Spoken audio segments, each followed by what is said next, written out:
Wow, that was a little bit different of an intro video. I don't know why that kept playing That back. What was. is up, guys? Welcome back to the Huddle, your weekly playbook helping you gain forward progress in your flooring career. Simply put, we're here to help you win. For all our new viewers, welcome to the team. What's up, Andy? With us today, Mr. Andy McWilliams. Did I say What's that going last name on? right? Yes, you did. Yep. And with me, as always, is either Jose or Daniel. And today we got Jose. Daniel has a Daniel is child in a playing baseball. some Yeah, type of a sport event. something. Yeah. Yeah, his So son is playing baseball today. Got a doubleheader started at 4 p.m. Eastern time. So yeah, yeah. So it's going to be us three. Andy, welcome to the huddle, my friend. Thanks. Thanks for having me. Yeah, give us a little background about you, a little bit about yourself, and how you ended up in our great flooring industry. industry. Yeah, so I pretty much grew up in it, installing with my uncles. My dad did mostly tile and then, some carpentry work, but my uncles, they carpet, hardwood, vinyl, you name it, So I kind of went with them after my dad passed and, just grew up in the industry installing and moved to South Carolina when I was about 19 years old and kind of never looked back in terms of flooring. Just that's what I moved there for. I took a bus with a backpack from the town that I actually just moved back to um, when I was 19, and I heard that there was flooring work available there. Got up there and never looked back. So started my own company. It was an installation company. Worked there for years. Over those years, I worked with a ton of different installers because I was young, so I wasn't always doing my own work. There was times where I didn't have enough work, or in Charleston, it's just kind of a small area, so the network is pretty tight knit there. So we would always you know work with each other on larger projects and things like that. So I had a lot of experience working with a lot of guys, and then in 2019 I was contacted to go over to the dark side, I guess some say, and become a technical guy, so for vinyl flooring manufacturer. So it's been fun. I work for Navalis now. I'm the commercial technical manager for Navalis. Sweet. Look at you, Yeah. big dog, doing big things, big dog. Yeah, Roof, roof. trying. Well, thanks for the background. Do today's topic being, installer confessions, tales of the job site. Um, I thought we would, you know, maybe tell a serious thing, a funny thing, and something we got away with. And there's probably more than one of each of those. So, to our audience, if you participate, it makes it funner every time you guys comment and participate in the podcast. It makes it super fun. So, we're going to start with a quick question to you, Andy. Do you like what you're doing now? Do you miss getting your hands on it, or do you still get your hands on the product and do any like install stuff with your Oh, current position? definitely still doing not a good bit of install. Enough to keep me, engaged, I would say, and enough to keep my skills sharp.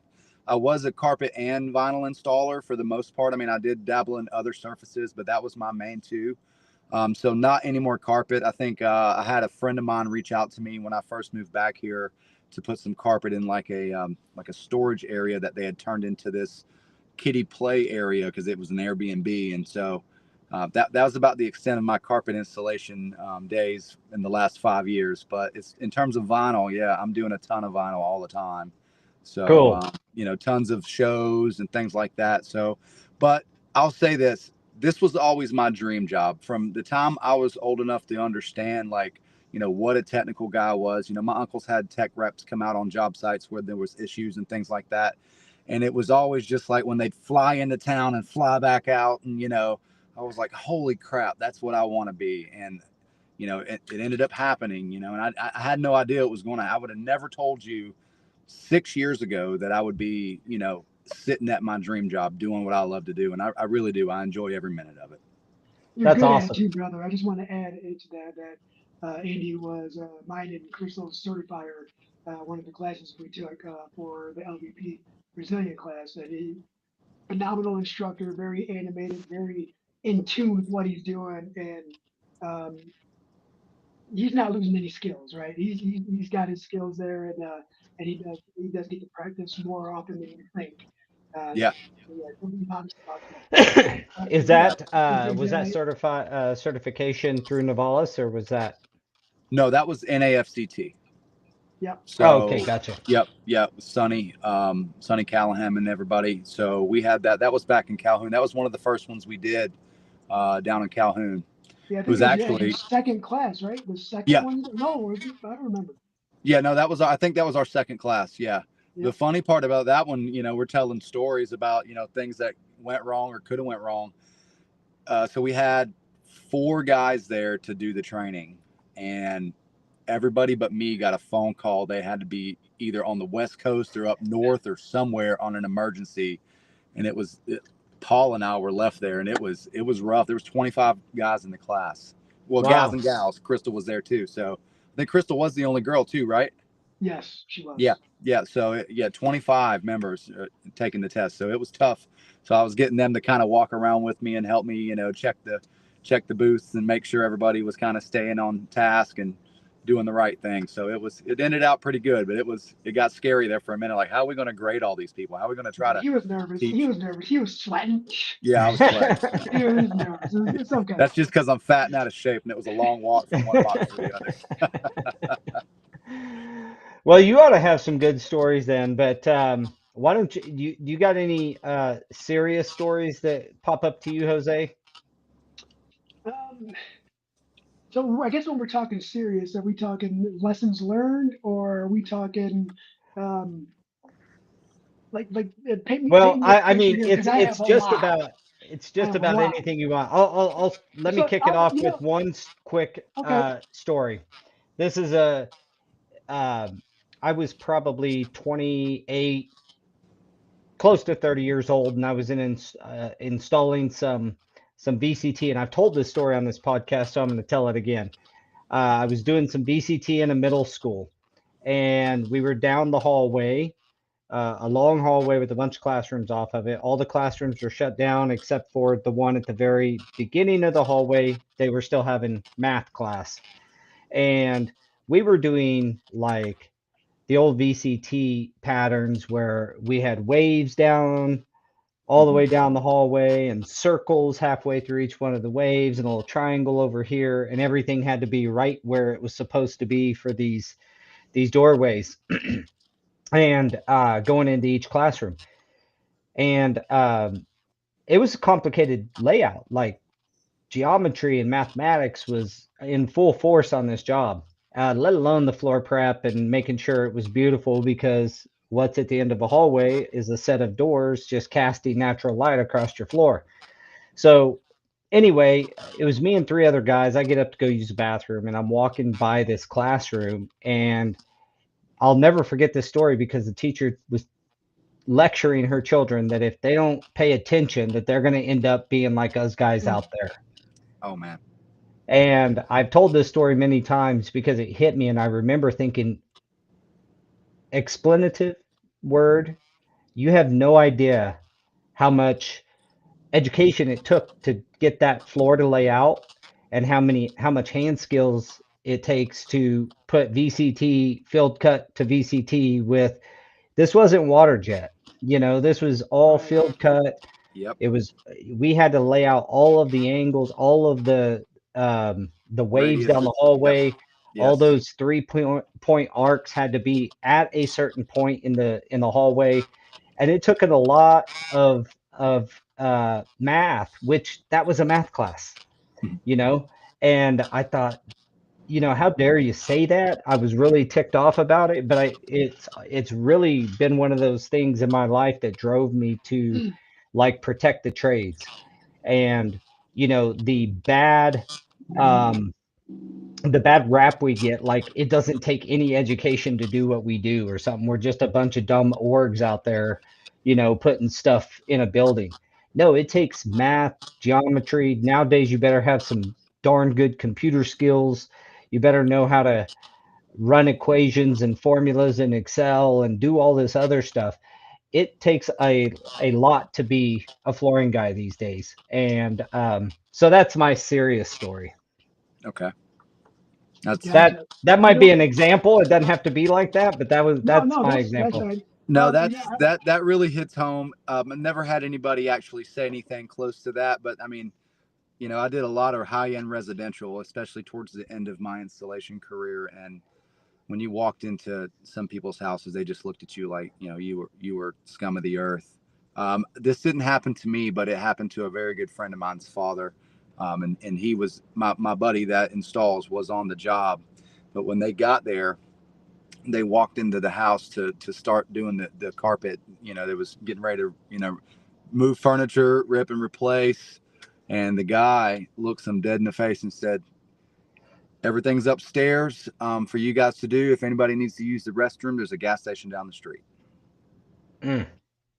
And everybody was like, because, I don't know how much residential you guys have done in your past, but most of the time when you go into a residential home, 95% of customers are very welcoming. They got bottles of water in the refrigerator out in the garage, or, you know, so on and so forth. And especially a restroom. Everybody's like, the restroom's right down the hall on the right if you need it.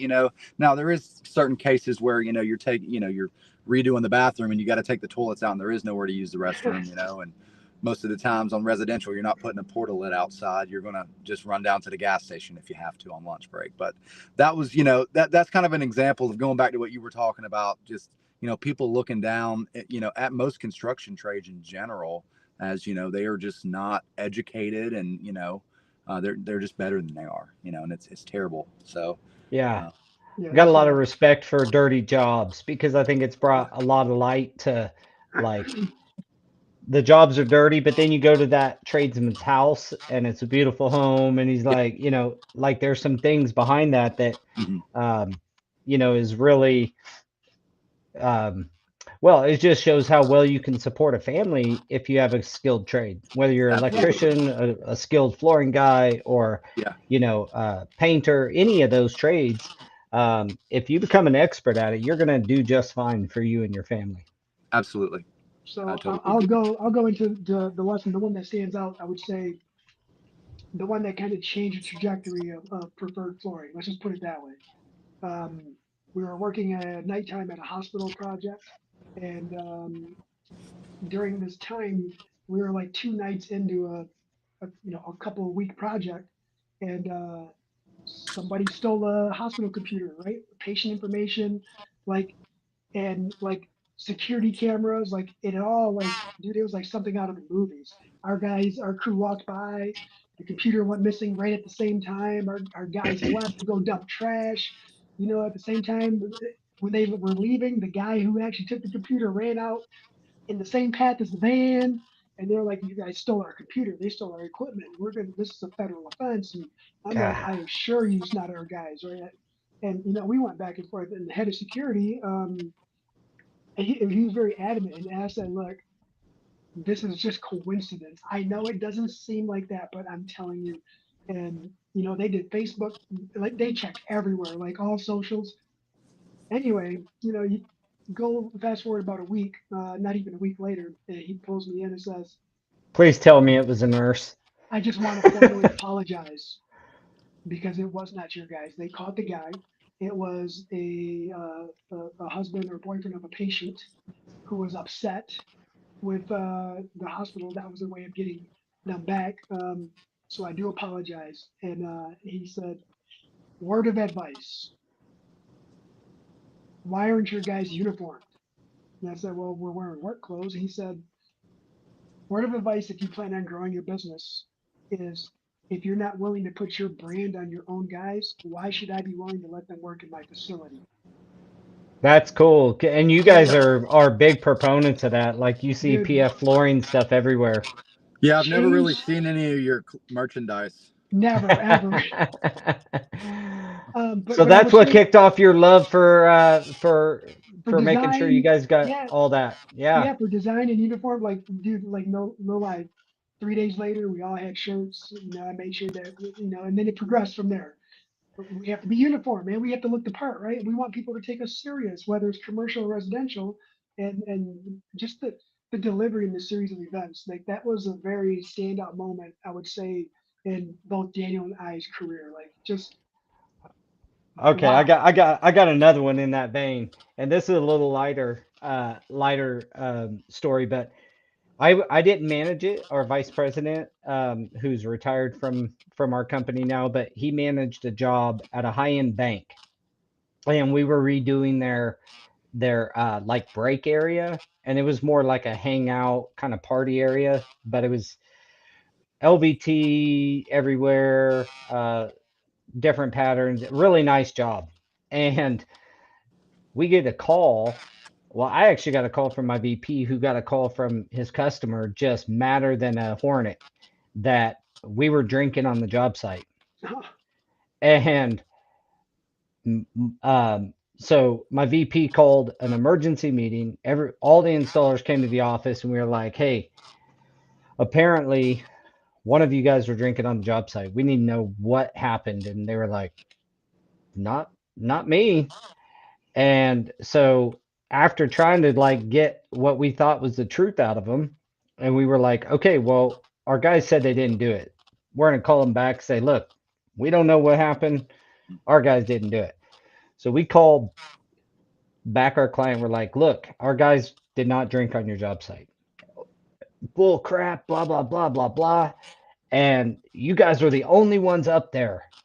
Who else would have done it? You guys were literally the only crew on the job site, and you were the last crew on the job site. You were putting up the final stuff, and you blah." And we're like, "Crap, man. What do we do here?" Right? Our guys are like, so long story short, about 3 hours later, we're trying to figure out how to do it, and we get a call apologizing. And the vice president of the bank had some buddies up after we were finished, and they were hanging out in their new party room drinking buds. And the only proof they had, or the only thing that our client at the time was kind of resting his hat on, was that there was a bunch of beer cans in the trash can. Oh man. And so some secretary or someone there seen that, reported it to the GC. The GC called us, said, "You are the only guys there." And I don't know if that's you know indicative of anything other than like just wrong place at wrong time. Thankfully, the VP stepped up. He's like, of course, I mean, he's the vice president. He's like, "Shit, that was my cans, man." And Yeah. so we got a apology out of that one. It's funny now. At the time, it was not too Yeah. too First off, if hilarious. that was my guys, they wouldn't have left that deposit in that trash can. I don't know if it's a deposit in your state, but That's what I that was should have said. their. Our guys are way too smart to leave beer cans in your trash can. Well, I actually had to, talking about beers, I had to buy a separate cooler because I was cheap, and I would have a cooler that I took to the lake or took wherever or took to my buddy's house. And that cooler would also go on the truck in the summertime when we needed an extra cooler. Well, a lot of the times it would be left over from the weekend. And I got a call one day that, the store that I was subbing for got a call that the guys have beer in their cooler because we had the cooler out by the van and it was opened up where we'd put some ice in it. The homeowner seen there was beer in there. I was like, "Oh yeah, it's left over." They're like, "Yeah, no, they think you're drinking," And I'm like, "Well, if I can install carpet this good drunk, you should see me when I'm sober." This So, is how but I yeah, learned how I to learned my install it. I lesson don't about really know that. how No to do it beers any in other the way. cooler. Say what? That's how you learn how to install it. You don't know how to install it any other way. Yeah, no, Yeah. it's You weird gotta love installing sober. Jorge.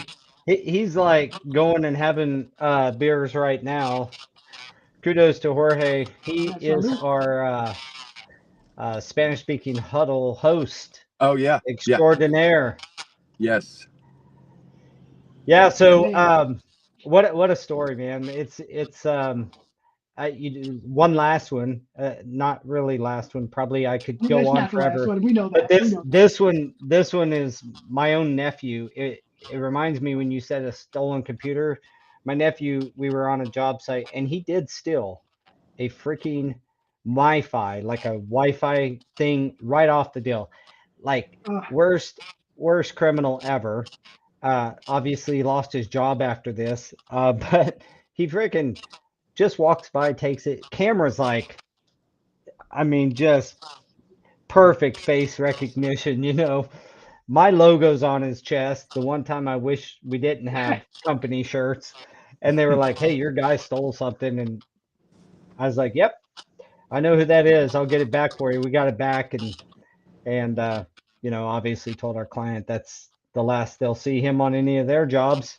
That Yeah. was about 6, 8 years ago, but man, There's yeah, it amazes me that like when you're there doing the floors, it doesn't matter what trade you're in, I guess at this point. But if you're the only one there, and the search is like narrowed down to like a crew of three, and like you're gonna get caught for something stupid. Don't be dumb. that was blatantly stupid on his part. Um, Yeah, yeah. that's especially working for your family and you do that and you Oh, I jeopardize their wanted to business. But strangle him if my sister would have not here's been too here's upset. one I would for have the strangled him. here's one for the record books. And this got pretty serious. In Charleston, I lived Charleston's a small town. It may seem like a larger city, but everybody knows everybody in the Charleston area over in South Carolina. So there was this one guy that kind of bounced around from cruise to cruise. We'll call him G for the sake of it, right? He was a younger kid. I would assume that he was involved here and there in some felonious activities, from time to time. But he grew up in the installation industry, and when he needed a job and we were doing a ton of work, he was great to have. And the one thing about G is he showed up every day. If he said he was going to be there, he was going to be there. He wasn't somebody that was always late or, he's always It there. He was a might smoke a G. pack of cigarettes that day while he was there, but he was there until he was working for me over a summer. He was probably in his late 20s, working for me over summer. And he'd been with me for about a month. And then all of a sudden, one morning, he didn't show up for work, not answering his phone or anything. And I'm like, what's going on? This is not like him. Everybody on the crew, and I'm like, okay, he must be sick or in the hospital or something. So I sent a guy by his house. And when he got there, he said it looked really weird. Like the door was just kind of open. Nobody was home. He knocked. There was nobody at his house. The door was just kind of looked like it was kicked open. And we're like, oh man. So we had to go on to work, So we're working. And on the way home that day, a guy in my passenger seat, one of my other guys, was like, hey, is his last name blah blah? And I was like, yeah. Why? And he showed me a post. He had been arrested for murder. Oh, So he was in the vehicle when him and a buddy, I guess a drug deal gone bad that night, and something happened, and the driver shot the guy in the leg. He bled out and died, and because G was with him, he was arrested as well. oh And my yeah, and so God. you can imagine. So that happened that day. The next morning, I got a phone call from one of the companies that I consulted for. We had just been on a job that I had him on, and they're like, are you kidding me? Flipping out on him. You got a murderer on our job. And I was like, no, hold on. Because they He knew him wasn't. too. They knew him too. And his brother worked for them for years. And he worked with his brother with them for years. And I was like, there's no way he could have been working for his brother. He could have been working for any of them. There's no way that you're going to pin that on me. That's the most unexpected thing ever to happen. I said, Yeah. Besides, for clarification, he was not a murderer when he was on your job site. right. Yeah. Exactly. Exactly. That happened afterwards. Exactly. But and he didn't pull the trigger. He was just there. He witnessed Yeah. it. He didn't Well, he say was just anything. allegedly. Yeah. Well, he did time for it, so he allegedly did. That Yeah. sucks. You know Yeah. what's So funny? yeah, it was pretty crazy. I mean, things happen. Um, I think we could all write a book about some of the crazy things that we've You experienced, but just that was reminded me about a crazy story that like yeah.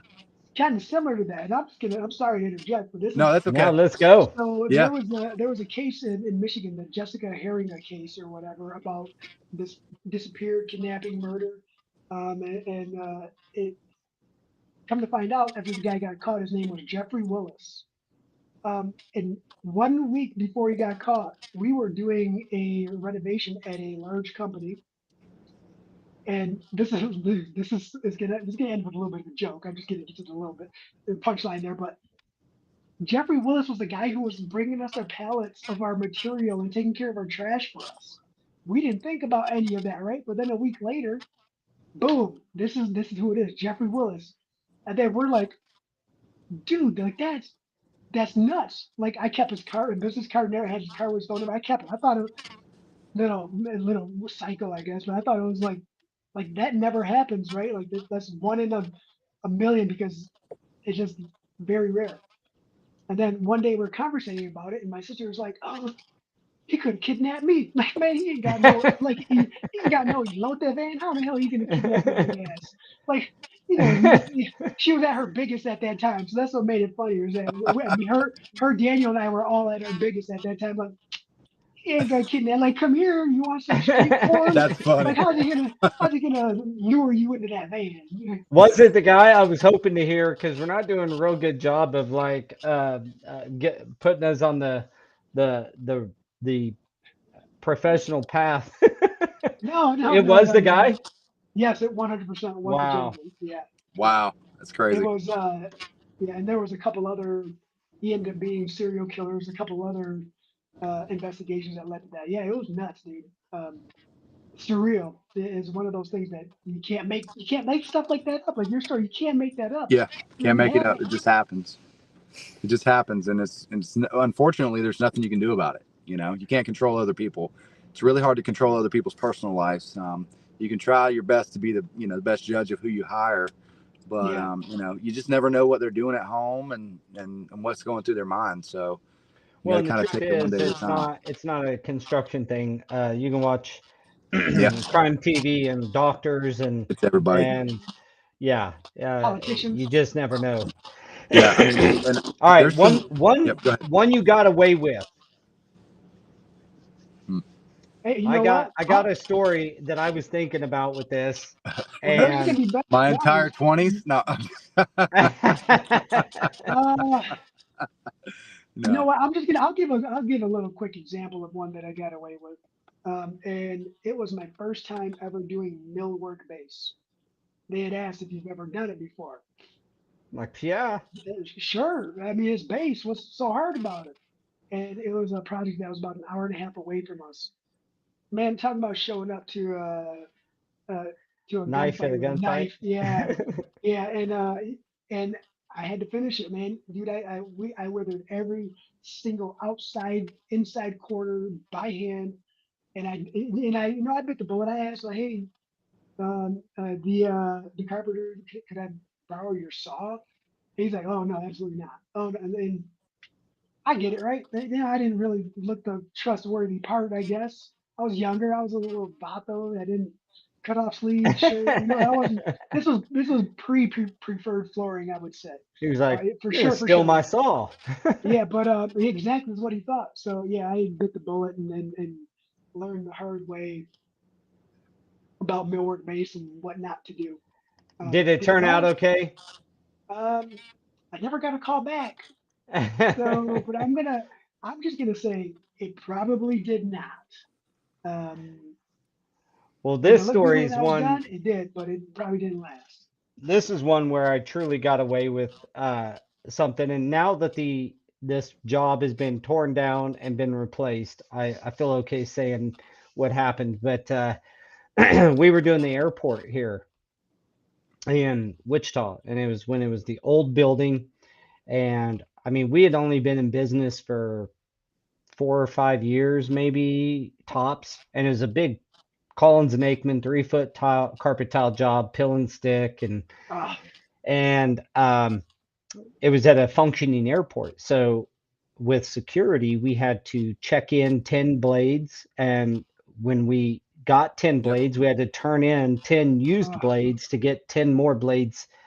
And there was this whole protocol, double lockout of the tools. So we had to have a key, and the security guy had to have a key to unlock the box, and it was this whole thing. Well, I get a call about 2 o'clock in the morning, and it was at night. So after the last flight is when we would start, about 10 o'clock. It was at night, and we had lost a blade. And the contract had read that if there's a blade in the terminal area on the other side of security where we were working, um, they would have to shut down the airport and we'd be liable. We had to get special insurance, all this stuff to do the job. Oh, Oh, oh, wow. They would have to redirect flights, all this stuff. So I'm like, dude, are you serious? You can't find he's like, do you want me to start pulling up carpet tile? Surely it's under the one of these pieces. And I was like, how much you got down? He's like 300 yards. And I'm like, oh my God, dude. Mm. And it's pill and stick, right? It was the old Collins and Aikman pill. Oh, I know exactly what you're talking about. And I was like, dude, Yeah. I don't, first off, I don't know if we're going to survive you doing that.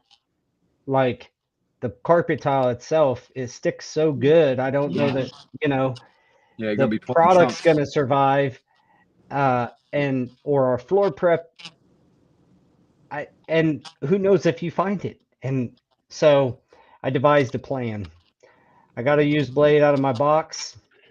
I I said pull the because we would pull our box truck up to the front, and they Mhm. would escort us out into the truck and watch us throw away our stuff, and we'd go back in.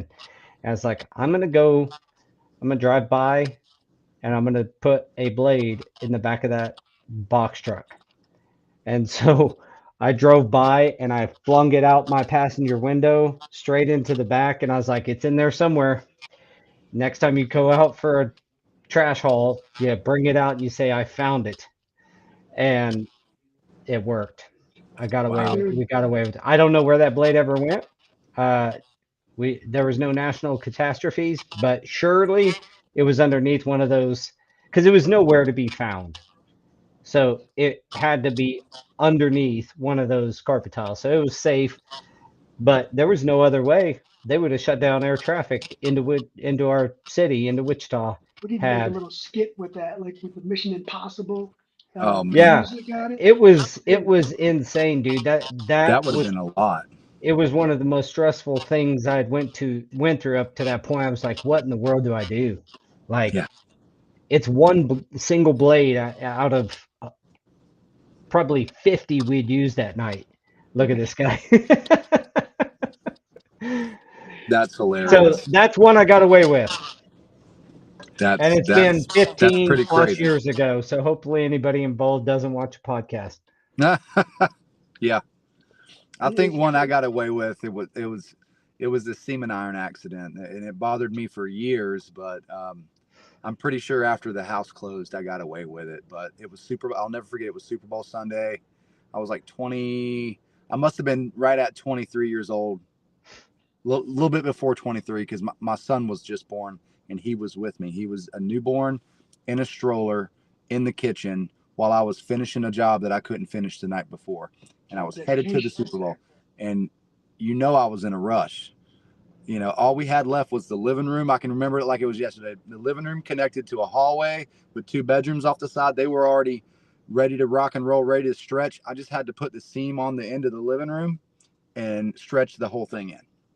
Had 2 columns in the center, big open living room. So I cut my seam. I'm doing a couple of other, touch ups and stuff.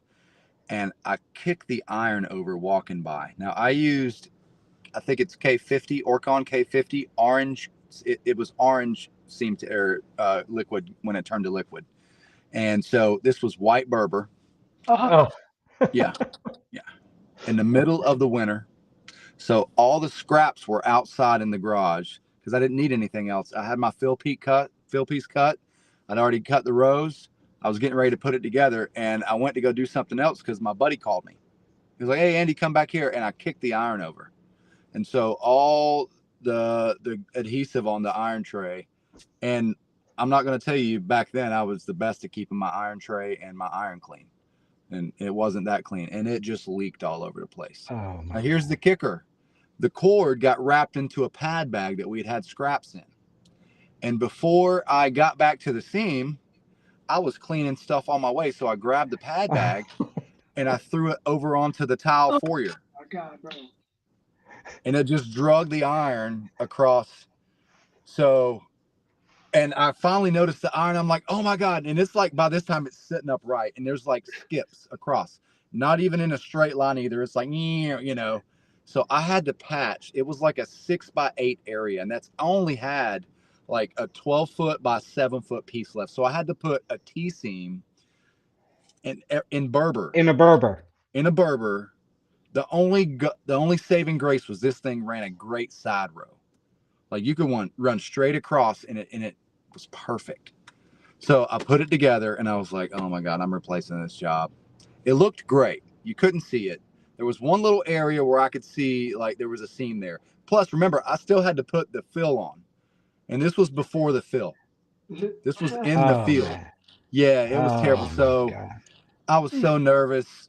I almost ran out of seam sealer. Like there was so much going on at one time. I put it together and man, I was probably nervous for 3 or 4 years. Like every time I got a phone call, I was like, oh God, from Penley Construction. They're going to call me back. I was like, oh no, oh no, I got to replace this job. But I never had to. I mean, the house has probably been sold 3 times by now. Hey, Yeah, you guys that's can a just good have that one. installed. You can have that installed. No worries, no charge, free. People were awesome. We're great. See you guys later. Yeah. Yeah, see you later. No, I still got paid for it, but man, I can't believe I got away with it. Well, that's your skills coming through. Yeah, that was That's your skills season coming skills. through. Yeah, I can That's remember power stretching across, and I was telling my buddy Chris, I was like, don't power stretch too hard on the width. You're going to peak those seams. I was like, just barely pop it in there. I'd rather come back for a restretch than any. Yeah, no doubt. So yeah, In that fact, was restretch. if anybody comes back for a restretch, make sure it's me. yeah. And for anything, I don't care. I'll deliver their milk.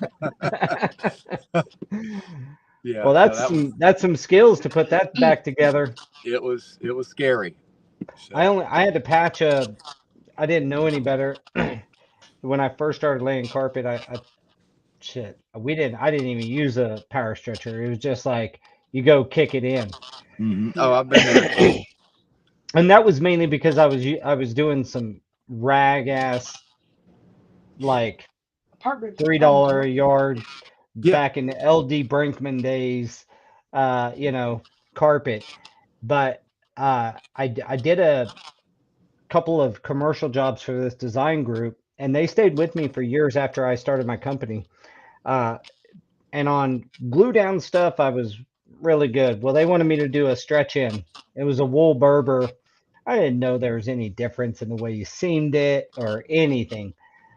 I got the seams turned out fine, but I was kicking this stuff and ended up just kicker heads like all over, Oh, dude. yeah. And I was like, I'll just trim them off, man. Yep. And I trimmed it off, and I was like, that looks terrible.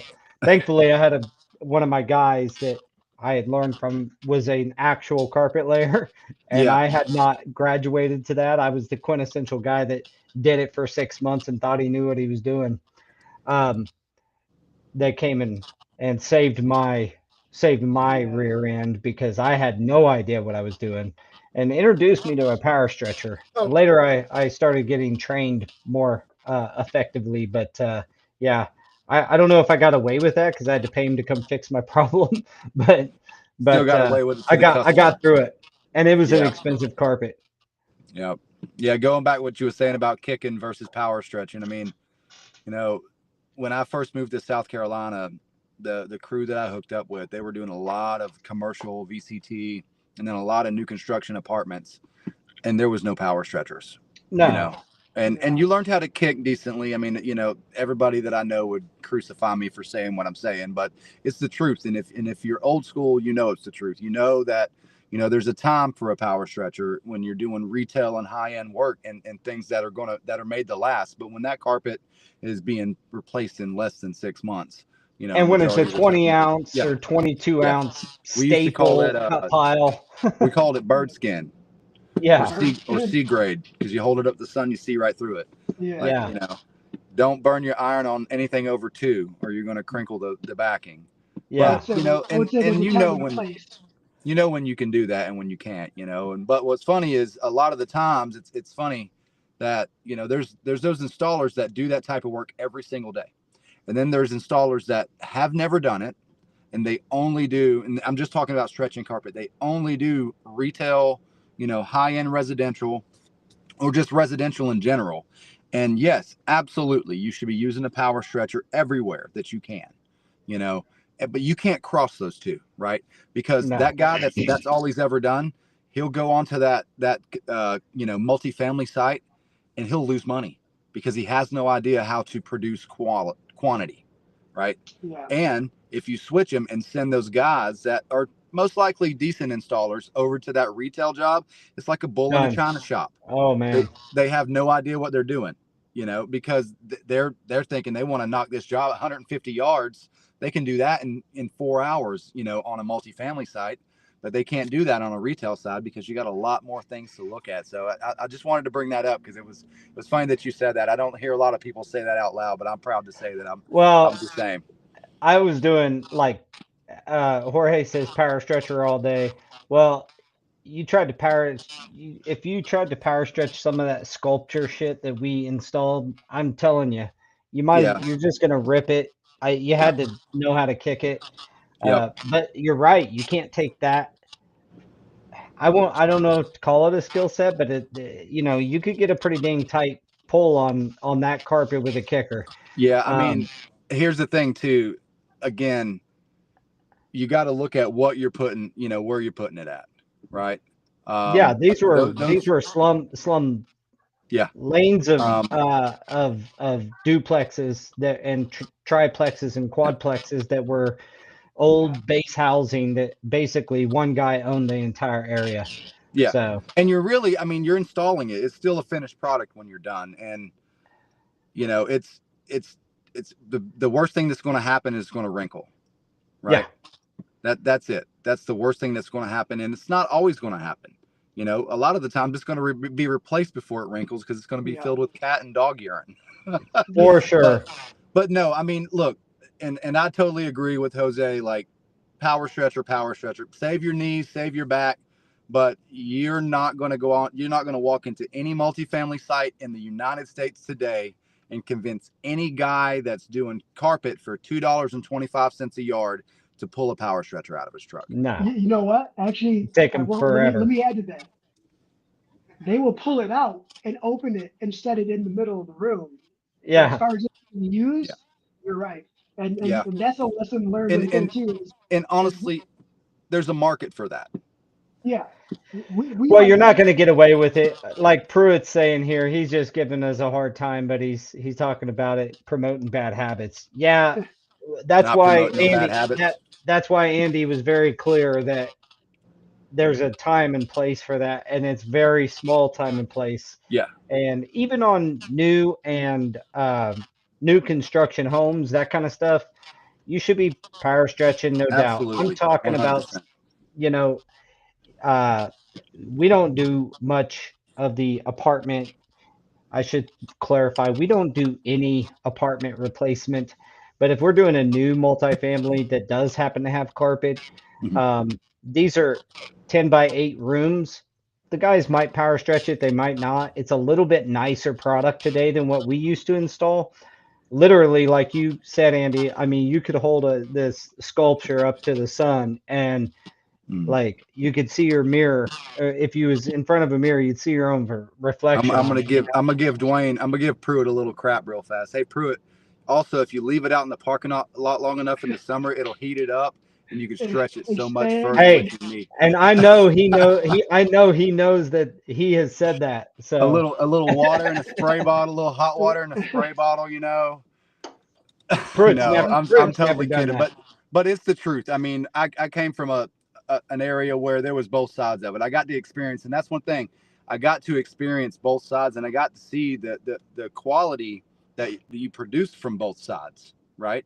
I also got to experience the physical effects from both sides. Right. You know, Hmm. and first of my career, in my early 20s, and we were doing a lot of multifamily, a lot of apartment replacements, and a lot of the times, you know, we got in and got out of there, and we were kicking them in, and I'm not afraid to admit it. They were still good looking installations, and they still lasted. And I'm not going to say this. I hate hearing it. I never had a callback because we always had callbacks for crazy stuff, but we didn't get callbacks for restretches, right? Yeah. Mainly because they were already replaced before we even had time, you know. But that's the thing, Well, you know.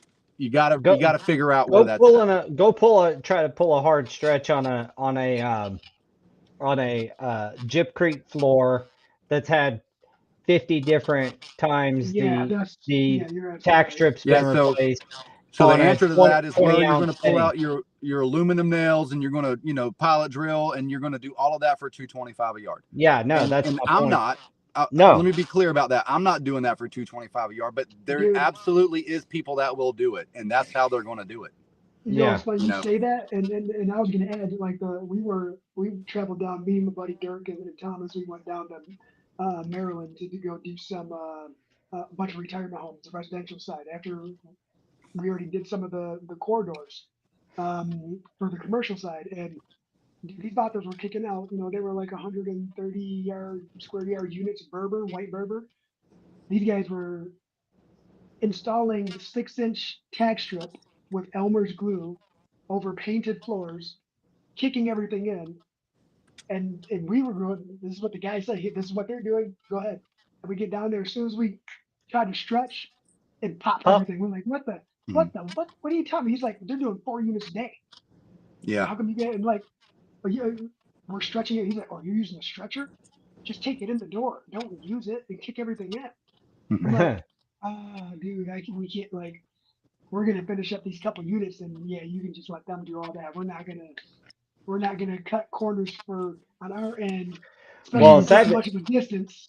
The truth is you can't, like, you're not going to talk somebody like to give Pruitt some credit, or Jorge. Those guys aren't going to do these jobs. They're not going to. 100%. Right. And they know the right way to do the carpets that are on their projects. I wouldn't do those jobs today. Nope. Same. That being said, those jobs are getting done by someone. Yeah, Yeah, they they are. are. And They that's the are. So point that I've been trying to prove for years. I've been on a few other podcasts and we've had this same conversation. There's so many facets of the industry, and this is no offense to anybody in the industry, but a lot of the times people live in their own little world of the industry and they don't understand that there's tons of different areas that, things happen, things go on every single day and are done in certain ways every single day that work. It's unfortunate. I would love to see everybody use a power stretcher and seam seal their seams when we're talking about, stretching and installation. But if everybody did that, then our buddies that are on the tech side of the carpet world wouldn't have jobs. yeah, well, and frankly, multifamily just wouldn't. I mean, It wouldn't they exist, they no, because it's can't a they race to the can't. bottom. Yeah, they cannot. Put a $25 a yard, which is still a lower end carpet, but Mm-hmm. they can't even do that level of a product in those facilities and have rent and stuff like that last, when no matter how good the carpet is, it's getting replaced after one, maybe two leases. Yeah. That's it. So Well, and you it's almost like it's a necessary evil in the industry, and Yeah. is some of those things. It's like it just has to be what it is. We very rarely put in commercial broadloom anymore, but when we do, it's in a tenant space where the property manager is like, "Hey, I only have a 1 year lease on this property. We need yeah. something, the cheapest carpet you can possibly find." And I'm like, "Well, I draw the line at the fiber, so it's going to be a nylon, but $8-9 a yard carpet, glue down. I Yeah. mean, you just can't get around it sometimes." So Yeah, and it's funny when you're when you're trying to do a good job. Oftentimes, it's the cheaper products are a lot harder to work with and Harder. Oh my make goodness. look. You Yes. know, even with those those super cheap 20-ounce stretch in carpets, man, golly day, some of them hard to they make the just seam look good. yeah, it's hard to make a seam look good. I don't care what you did. That rows fall apart. You cut a row in it, fell apart. Try to straight edge it, it'd fall apart. I mean, it was just everything you could think of. You could try to decrease the teeth depth on your power stretcher. If you were trying to power stretch it, it'd still leave marks in the top of the carpet. I mean, there was tons of stuff that you had to be a lot better at. You had to be more skilled to do than a lot of high end carpets. Sometimes you just put them together; they just fall together. Um, versus those cheap. Like peas and carrots. Yeah, like peas and carrots. They go together like peanut butter and jelly. No, but Well, okay, I'm off my soapbox about power station, Jorge, and no, going that was forward. good. I think it was good that everybody, kind of heard that and understands that at the end of the day, I don't think anybody's trying to do a bad job, but there's only so much you can do for the pay, and it is what it is.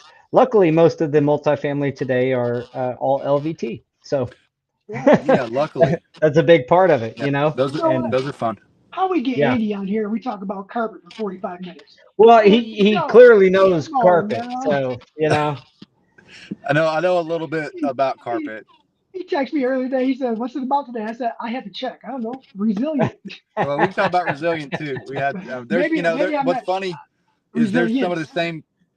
some of the same corners get cut in resilient from multifamily to to normal retail and commercial work. But the thing about it is it's a lot easier to hide those cut corners in carpet than it is resilient. If you start that's what cutting I was gonna corners, say. Yeah, yeah, if yeah, you start Like cutting corners like in the resilient, it's going to show. the sins show worse on a cheap Mhm. product than on an expensive product, and Yeah, quicker. If you don't do a few things that must be done, um, you can wind up in a bad scenario with a cheap multifamily, LVT, a 2 millimeter, 12 mil or 8 mil product. yeah, It's almost harder to install, just like you said, it's certainly harder than a 5 millimeter, 20 mil wear layer. Like that stuff looks great when it's down. yeah, yeah, absolutely. And it's all. I mean, for me, it's all in the floor prep, right? One thing about any kind of modular, tiles, LVT, any kind of click product, it's super easy to train anybody to do it. All three of my boys, I've trained them to install LVT and glue down LVT and any kind of click. They can all do it. My oldest is 19. But the floor prep it's hard to train that. It comes with experience. Yeah. You can go to all the classes you want, but every floor, every substrate's different. When you go in there, and you gotta understand how to get that floor smooth enough for glue down, especially, right? yeah, And floating is a whole nother monster, because you have to get it even more flat for a floating floor than you do for glue down. With glue down, it's important that you get it flat, but smooth is way Smooth more is more important important. smooth. Yes. than flat. You Yeah. can contour. Now, again, not the best way to go, but if you have a customer looking for a little less of a you know cost on Well, if prep they're not going versus, to pay you to level yeah, it, I mean, at the end of the right, day, but you can Yeah. get away with that on glue down versus a click. Now the clicks, man, I'm telling you, you got to be spot on, and that's where I see a lot of the failures from. Even before, when I was installing, still I was helping some of the stores that I consulted for by going and basically doing pre-inspections before they'd call an inspector. If I was in the area, I'd stop by the job site and look at another installer's installation and say, yeah, well, I think this might be a product issue, or no, we need to get this. You either need to get this guy back over here.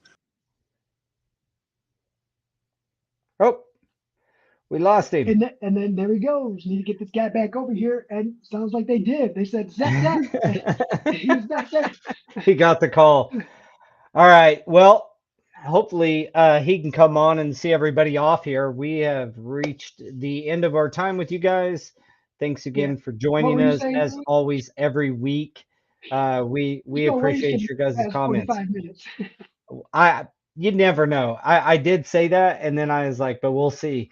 It has a way of getting into stories after stories, and there were some good ones there. So appreciate the comments, and everybody who's watching. If you would do us a huge favor, jump on, click like, and subscribe if you're watching on I get a YouTube. tour of the If you Uzi catch, plant tomorrow. Sorry, I oh didn't mean to sweet, interrupt you. Get a that's tour of awesome. that. I'm excited Yeah, about that. that's one reason I am really sad that I couldn't make the FCICA deal today. That was I was looking forward to that. It's I'm unfortunate I excited, couldn't dude. make it. Yeah, that's going to be cool. And don't worry, buddy. You have to I'm gonna give get us an some update next week. pictures, hopefully a little bit of video, whatever they'll allow. I mean, there's a lot of red tape up, right? But Yeah, I'll see what I can do for the audience. awesome. All right, well, everybody, we appreciate you. We certainly appreciate every bit of the comments. We appreciate Andy joining us again. Give us a like, a subscribe, give us some comments on our social posts. Thank you, Ben. We had a great time. He said the episode was really entertaining. I want to say we had a great time doing it. It's always fun to talk about the horror stories and the fun times. And Always. Andy's going to come back on here and say goodbye to everybody as well. Hey, I don't know what happened there. I've had 4 calls drop today, randomly on the phone with. I was on the phone with Kevin. If you see Kevin there, tell him I didn't hang up on him. It's April Fool's Day. My calls had just randomly been dropping, and that was another one. So my apologies for that, guys. No worries. We were just signing off and telling everybody to have a great Tuesday and that we'd see them next Yeah. week. Hang out with us for just a second, Andy, as we shut Okay. down this podcast. Again, Cool. thank you, everybody. Like and subscribe. Let's keep this huddle going. Thanks, Peace. everybody.